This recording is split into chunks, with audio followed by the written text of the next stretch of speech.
important. Like for what?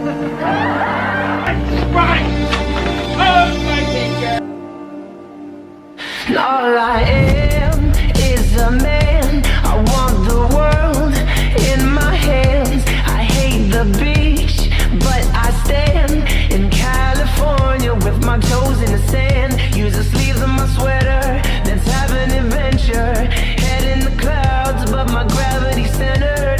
Touch my neck and I'll touch yours. You and those little high-waisted shorts. Oh.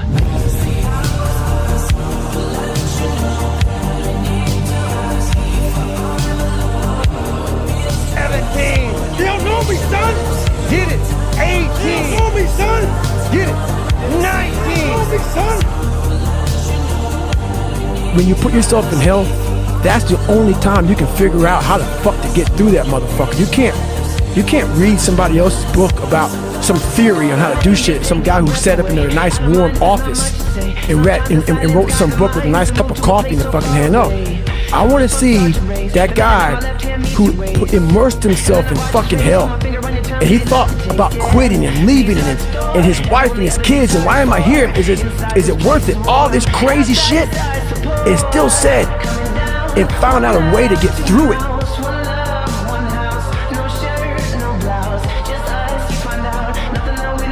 What the fuck, bro? There's only one person on this earth who can become the person you want to be, and that's you! Fuck you! Toxic masculinity is a term that was invented by women nobody wants to fuck to describe the men that the women do want to fuck. On a real level, right, this whole idea of being toxically masculine is complete garbage, and the reason it's garbage is because it's a first world problem first. Because when you put males and females in survival situations, or the closer they are to a survival situation, the quicker they're going to revert to their gender roles. If you put a whole bunch of men and a whole bunch of women, you strand them on a desert island, the men would start having to build things and fight off the animals, and the women would start farming and whatever the women would do, right? Exactly. Yeah? So when shit hits the fan, everyone reverts to their natural gender roles. The world we live in today tries very, very hard to refuse a man his natural instincts as a man. Yeah. And this is done on purpose. This is not done on accident. There's no war on men on accident.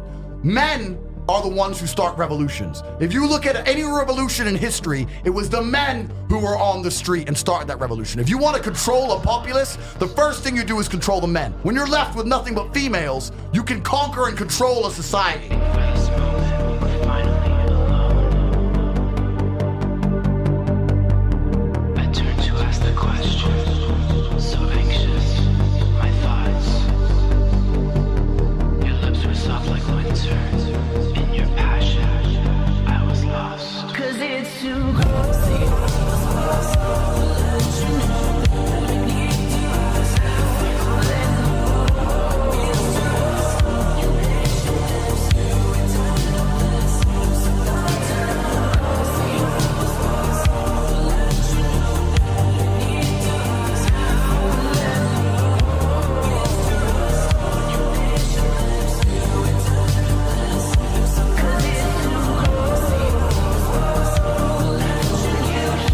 If you're a young man and you want to improve your life, you want to get more confident, you want to make more money, you want to start attracting women, you want to have like a better social life, you want to have friends who actually love and support you, it starts with self-improvement. Self-improvement is when you start doing the good habits, like going to sleep early, reading books, exercising, eating clean, healthy foods, improving skills like your ability to influence people and persuade and storytelling. It's these things that will level you up in real life. It's these things that make real life feel like a video game where you can level up. What a shame it is that you have a drive inside of you to level up and you waste that in some virtual world that doesn't even matter. Like, how mad is this? You'll literally spend hours, weeks, months making money in video games instead of real life. You'll literally spend hours, weeks, months leveling up in video games instead of improving your grades in school or your career or a business. Why did I spend hundreds of hours leveling up my strength skill on RuneScape instead of spending those hundreds of hours leveling up my strength in real life?